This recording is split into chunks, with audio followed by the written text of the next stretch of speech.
Сіздерге бір айтайын, жаштардың оңолуысы илимде, аялдардың оңолуысы үйде, еркектердің оңолуысы мечітте, бұзықлардың оңолуысы түрмеде дейді алымдар. Бұл аялдардың оңолуысы ал үйде болады. Аял сыртта қанша жүрсе, ошоға жараша бұзылады, бұл біліп қойыңыз. Бұзылу дегендері сөзсіз зына қылып, арақ ішіп кетеді деп атқан жерім жоқ.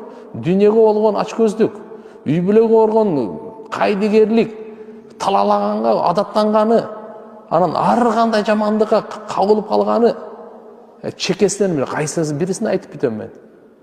Ошон үчүн иншалла еркекті егерде мешітке келбей тұрған болса, дүниенің арқасынан қуып жүре тұрған болса, еркек бұзылады алдағы. Ошон үчүн әр бірінің оңолуу чөйресі бар. Жаштардың бардығын илимге кіргізейлі. Балдарыбызды, қыздарыбызды, еркектерибизди алхамдулилlah тияк-бияктарда жаман жерде жүрбөй, мешіт менен байланышсын. Allah'ın үйі менен. Үйдегілер болса, алхамдулилlah бара-чака үйдің құту. Үйдің бұлар болса, бұлар үйдің очоғы болады, аял заты. Алхамдулилlah, еркекті алып келгендерді үнемдеп, балдарды жақсы тәрбиялап, турайым, совсем эле көчөгө чыкпай койсун деп аткан жерибиз жок. Күйөөсү менен чыгып келсин, сейилдеп келсин, машаалла, умурага барып келсин, ажыга барып келсин, даватка чыгып келсин, туган уруктарга барсын жакшылык жамандыгына. Анча-мынча эс алып келсин, бирок махрамы менен, бирок жөн эле көчөдө жүрүп алып эле жарым жылаңач болуп, нар жак жерде кыдырган ал болбойт ал. Сизге Алла разы болсун. Сиз себеп болуп динге, хижапка келдим. Сиз 2018-жылдары муфтиятта иштеп жүргөндө сиздин колуңуздан Кур'ан алганмын. Азыр Алланын каалоосу менен сиз себеп болуп Кур'анды бүтүп, хафизалык ижаза алдым. Алла даражаңызды эки дүйнөдө бийик кылсын, Алла разы болсун. Машаалла. Алла разы болсун иншалла. Башкаларга дагы ошо Кур'анды үйрөтүңүз, ошого мээнет кылыңыз. Жараткан даражаңызды бийик кылсын. Чоң рахмат. Биз ажырашып калганбыз. 3 уулум бар. Атасына бербей эле койсом туура болобу? Мага Жумабай кызы Ыкыбал дуа кылып коюңузчу. Адал эмгек менен балдарымды багайынчы. Алла разы болсун сизден.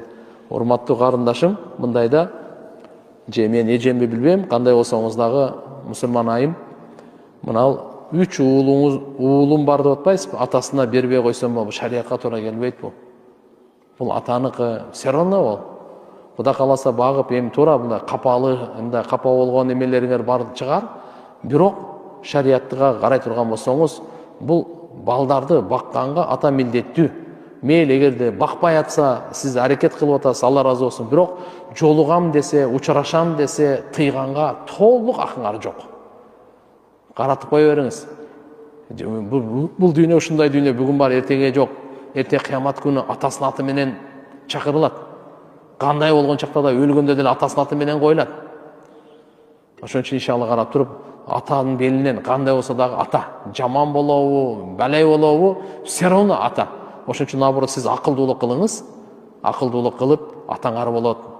Кайш айтпагыла, жаман сүйлөбөгүлө, жакшы учурашып, все кандай болсо дагы мен кичинем ушундай болуп калды, но все равно атаңар деп сиз наоборот акылдуулук мамиле кылыңыз. Дагы иншалла алар менен байланыштырып, катташтырып кое бериң. Кемибейсиз, Кудай кааласа балдарга жакшы болот, өзүңүзгө жакшы болот.